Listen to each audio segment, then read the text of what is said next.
जरा सोचो, अगर बीते हुए कल से कोई आदमी 21वीं सदी में आ जाए, हमारी मॉडर्न टेक्नोलॉजी को देखकर उसका क्या हाल होगा। कुछ ऐसा ही होता है लूसियस के साथ। लूसियस एक रोमन आर्किटेक्ट है जो काफी समय से कुछ नया नहीं बना पा रहा था और इसी वजह से पैसे की बहुत तंगी चल रही थी। उसके आइडियाज सबको बोरिंग और पुराने लगते थे। एक दिन लूसियस का दोस्त उसे अपने साथ एक पब्लिक बाथ हाउस में ले गया जहां अक्सर लोग शांति महसूस करते थे। लेकिन लूसियस सोच रहा था कि ये नंगे पुंगे मर्दों के बीच कौन सी शांति मिलेगी। परेशान होकर उसने पानी में डुबकी लगा दी।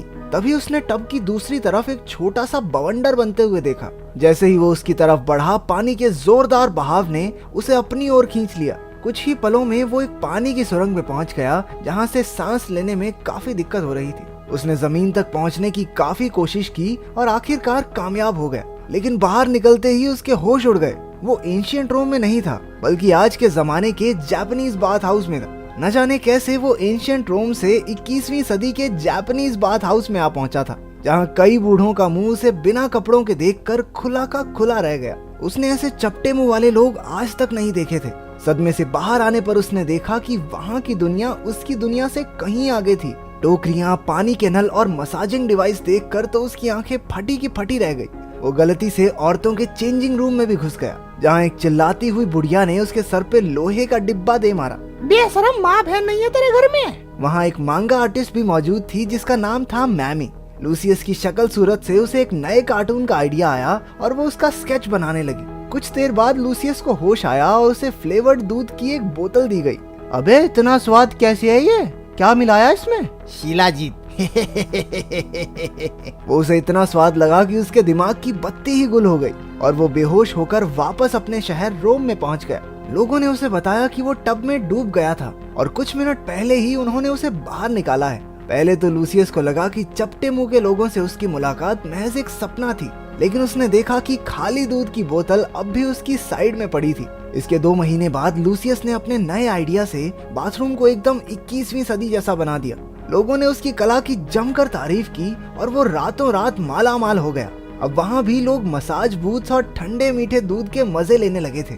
एक दिन टब में नहाते हुए एक बूढ़े आदमी ने कहा कि वो अपना एक पर्सनल बाथरूम बनवाना चाहता है। जैसे ही लूसियस उसे बनाने की तरकीब सोच रहा था, जोरदार पानी के बहाव से वो एक बार फिर 21वीं सदी में पहुंच गया। एक बूढ़े आदमी ने आकर लूसियस से उसे नहलाने को कहा। लूसियस कुछ समझ नहीं पाया लेकिन उसकी बात मान गया। उसने पानी के फव्वारे और शावर हैट जैसी कई नई चीजें देखी। इत्तेफाक से वो घर मैमी का ही था जिसे एक बार फिर से लूसियस मिल गया। वो भागकर अपनी स्केचबुक लेने गई लेकिन उसके वापस लौटने से पहले ही लूसियस गायब हो चुका था। उधर रोम पहुंचकर लूसियस ने उस बूढ़े आदमी के घर में बाथटब बनाकर मोटा पैसा छाप लिया। अब वो अपनी पत्नी को एक अच्छी जिंदगी दे सकता था, लेकिन वो संतुष्ट नहीं थी क्योंकि वो माँ बनना चाहती थी। लेकिन लूसियस हमेशा अपने काम में ही बिजी रहता। इसी बात पर उनकी जबरदस्त बहस छिड़ गई और वो गुस्से में उसे गालियां देती हुई वहाँ से चली गई। कुछ दिन बाद उसे रोम के राजा की तरफ से बुलावा आया। राजा ने उसके काम की बहुत तारीफ सुनी थी तो उसने लूसियस को अपने लिए एक पर्सनल बाथरूम बनाने का ऑर्डर दिया। राजा ने शर्त रखी कि ये बाथरूम इतना अनोखा होना चाहिए जितनी अनोखी फिल्म्स की वीडियोस होती हैं और जो लोग सब्सक्राइब ना करें उनका गला काट दिया जाए। राजा ने उससे कहा कि वो बाथरूम इतना अनोखा होना चाहिए जो पूरी दुनिया में किसी ने ना देखा हो। लूसियस चुनौती स्वीकार करके शहर में आइडियाज ढूंढने निकल पड़ा, लेकिन उसके हाथ कुछ नहीं लगा। अब उसे शर्मिंदगी महसूस होने लगी थी कि उसके सारे आइडियाज महज 21वीं सदी की चीजों की सस्ती कॉपी हैं। अचानक उसका पैर एक नाली में गिरा और वो एक बार फिर से गायब हो गया। 21वीं सदी में मैमी की एक बाथरूम सप्लाई स्टोर में नौकरी लगी थी। एक दिन उससे गलती से पानी खुला रह गया और टब ऊपर तक भर गया। अचानक लूसियस टब के अंदर से बाहर निकला और तेजी से सांसें भरने लगा। कुछ देर बाद उसने महसूस किया कि उस टब में अपने आप बुलबुले बन रहे थे। स्टोर का मैनेजर पुलिस को बुलाने गया और मैमी और लूसियस की बातें शुरू हो गई। वैसे तो वो एक दूसरे की भाषा नहीं जानते थे, लेकिन जब लूसियस ने एक चांदी का सिक्का देकर पूरा स्टोर घुमाने के लिए कहा तो पैसे की भाषा मैमी समझ गई। लूसियस ने ऐसे चमकदार टॉयलेट्स आज तक नहीं देखे थे। उसने सोचा कि प्रिंटेड टॉयलेट पेपर पर जरूर इन चपटे मुंह वाले लोगों की सफलता का राज लिखा होगा, लेकिन उसे सबसे ज्यादा कुछ पसंद आया तो वो था जेट स्प्रे। उसका इस्तेमाल करके उसका अंग अंग फड़कने लगा। भाई साहब, ये स्वर्ग की फीलिंग ले रहा है टॉयलेट पे। इन सारे आइडियाज की नकल करके रोम पहुंचकर उसने राजा के लिए उस वक्त का सबसे आलीशान बाथरूम बनाया।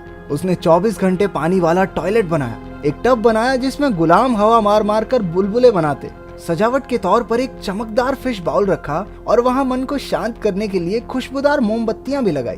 राजा ने खुश होकर उसे इनाम में एक बेशकीमती हार दिया। लूसियस भागकर अपने घर पहुंचा, जहां उसने देखा कि उसकी पत्नी का तो उसी के दोस्त के साथ टांका भिड़ा हुआ है। उधर 21वीं सदी में मैमी रोम का इतिहास पढ़ने लगी। वो जानना चाहती थी कि क्या लूसियस सच में बीते हुए कल से आया है। उसने देखा कि लूसियस का दिया हुआ सिक्का 2000 साल पुराना था। उधर रोम में लूसियस मारा मारा फिर रहा था क्योंकि उसकी पत्नी उसके दोस्त के साथ भाग गई थी। एक दिन उसे राजमहल से बुलावा आया। कुछ महीने पहले राजा के बेटे की मौत हो गई थी और अब उसे लगता था कि उसके बेटे ने एक मगरमच्छ के रूप में पुनर्जन्म लिया है। वो चाहता था कि लूसियस एक ऐसी जगह डिजाइन करे जहां पर एक मगरमच्छ को बिना किसी परेशानी के पाला जा सके। इस बार लूसियस पर भी बड़ी मुसीबत आ पड़ी थी, क्योंकि अगर वो मगरमच्छ मर गया तो राजा उसे भी छोड़ेगा तो नहीं। इसलिए वो पानी चेक करने के बहाने राजा के बाथटब में पहुंचा और एक बार फिर से पानी उसे 21वीं सदी में ले गया। जब वो बाहर निकला तो वो एक मगरमच्छ के साथ पिंजरे में कैद था। दरअसल वो एक जू में आ पहुंचा था और जहाँ जहाँ लूसियस भैया जाते हैं वहाँ मैमी दीदी तो आई जाती हैं। वो वहाँ डेट पर आई थी एक ऐसे लड़के के साथ जो उसे बिल्कुल पसंद नहीं था। जैसे ही उसने लूसियस को देखा वो भागकर उसके पास गई और उसे पिंजरे से बाहर निकाला। उसने लूसियस को पूरा जू घुमाया। लूसियस ने मगरमच्छों की देखभाल और उनके वातावरण के बारे में पूरी जानकारी इकट्ठा कर ली। मैमी ने उससे तीर भी चलवा कर देखे कि पता तो चले ये सच में रोम से है भी या नहीं। उसने आसानी से सारे निशाने एकदम सही लगाए। कुछ देर बाद वो गर्म पानी के तालाब में बैठा था जब तेज बहाव से वो वापस रोम पहुंच गया। कुछ ही महीनों में उसने राजा के मगरमच्छ बेटे को रखने के लिए जगह तैयार कर ली। राजा भी अब लूसियस को अपने परिवार का हिस्सा ही मानता था। शहर में सब कुछ अच्छा चल रहा था, लेकिन एक दिन खबर आई कि कुछ लोग बागी होकर फौज पर हमला करने वाले हैं। वो राजा से खुश नहीं थे और किसी भी कीमत पर उसे गद्दी से हटाना चाहते थे। राजा की फौज और विद्रोहियों के बीच 1 साल तक लंबी लड़ाई चलती रही। अब राजा भी बूढ़ा हो चुका था। उसने अपनी गद्दी अपने भतीजे सियोनियस को सौंपने का फैसला किया। राजा बनने के बाद सियोनियस एक बड़ा सा बाथ हाउस बनाकर लोगों का दिल जीतना चाहता था। सियोनियस के काम के लिए राजा ने लूसियस को ऑर्डर दिया, लेकिन लूसियस को वो कुछ खास पसंद नहीं था। वो घमंडी और गरीबों को लूटने वाला इंसान था। लूसियस जानता था कि उसके राजा बनते ही रोमन साम्राज्य का बर्बाद होना तो तय है। आखिरकार उसने सियोनियस के लिए काम करने से साफ मना कर दिया। सियोनियस ने उसे फांसी की धमकी दी, लेकिन लूसियस टस से मस नहीं हुआ। लूसियस एक दूसरे आर्किटेक्ट के पास अपना काम लेकर गया, लेकिन उसकी प्रसिद्धि की वजह से बाकी सबका काम ठप पड़ा था, जिससे उन दोनों में हाथापाई शुरू हो गई। उस आदमी ने लूसियस को एक कुएं में धक्का दे दिया। जब उसने आंखें खोलकर देखा तो वो एक बार फिर से जापानी लोगों के बीच पहुंच चुका था। उसे चोटें आई थी और वो सब उसकी मरहम पट्टी कर रहे थे। वो उसे गर्म पानी के एक तालाब में ले आए जहां वो जल्दी ठीक हो जाएगा। तब उसे पता चला कि गर्म पानी के तालाब में रहने से घाव जल्दी भरते हैं। दर्द को कम करने के लिए उन्होंने उसे देसी ठर्रा भी पिला दिया। थोड़ी देर बाद मैमी वहां आ गई। पिछले कुछ समय से वो लूसियस की भाषा सीख रही थी, लेकिन उसके कुछ कहने से पहले ही लूसियस नशे में उसके ऊपर गिर पड़ा। वो दोनों तालाब में डूब गए। जब उनकी आंखें खुली तो दोनों रोम में थे। रूम में नहीं, रोम में। मैमी ये सब देखकर बहुत हैरान हुई। उसे पता चला कि राजा का ऑर्डर ना मानने के लिए लूसियस को फांसी पर चढ़ाया जाने वाला है। मैमी ने लूसियस को समझाने की बहुत कोशिश की, लेकिन वो नहीं माना और अपना सामान बांधकर वहां से निकल गया। उधर 21वीं सदी में कुछ बूढ़े लोग मैमी को ढूंढते हुए तालाब तक पहुंचे और उसमें गिर पड़े। लूसियस की ही तरह वो भी एक बवंडर में गुम होकर रोम पहुंच गए। उधर लूसियस को चलते चलते एक पहाड़ के पास गर्म पानी का एक तालाब मिल गया। उसे याद आया कि कैसे उन चपटे मुंह वाले लोगों ने उसे ठीक किया था और गर्म पानी से वो राजा के सैनिकों के घाव भर सकता है। वो मैमी से सलाह करके राजा को अपना आइडिया बताने पहुंच गया। लूसियस ने कहा कि ये आइडिया उसे एंटोनियस ने दिया है। एंटोनियस भी गद्दी का दावेदार था और सियोनियस से कहीं ज्यादा काबिल भी। इसलिए लूसियस चाहता था कि वो राजा की नजरों में सियोनियस से ऊपर आ जाए। राजा की मंजूरी लेकर लूसियस मैमी और 21वीं सदी से आए उन बूढ़ों के साथ काम पर लग गया। कुछ ही घंटों में उन्होंने पहली झोपड़ी तैयार कर ली। धीरे धीरे तालाब के आसपास काफी घर बन गए जहां घायल सैनिक आकर अपनी थकान मिटाते थे। वो बूढ़े लोग घायल सैनिकों को 21वीं सदी की मॉडर्न मेडिसिन से जल्दी ठीक भी कर देते। कुछ महीनों बाद राजा के सैनिकों ने विद्रोहियों के खिलाफ जंग जीत ली।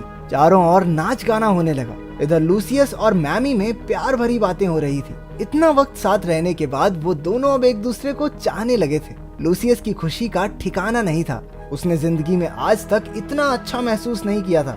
लेकिन तभी अचानक सारे बूढ़े लोग गायब होने लगे। मैमी भी धीरे धीरे गायब हो रही थी, लेकिन उसके जाने से पहले लूसियस ने कहा कि वो फिर से जरूर मिलेंगे। इसके बाद राजा ने एंटोनियस को गद्दी सौंप दी और लूसियस को भी उसकी बहादुरी के लिए सम्मानित किया। उसके बिना वो जंग कभी नहीं जीत पाते। उधर 21वीं सदी में मैमी की नई जिंदगी शुरू हो गई थी। एक दिन वो सड़क से जा रही थी तो उसे तालाब से लूसियस बाहर आता दिखाई दिया। वो दोनों फिर से एक बार मिल गए। लूसियस ने मैमी से दोबारा मिलने का अपना वादा पूरा किया। अगर आपको टाइम ट्रैवल करने का मौका मिले तो आप पास्ट में जाना चाहेंगे या फ्यूचर में? कमेंट्स में जरूर बताना।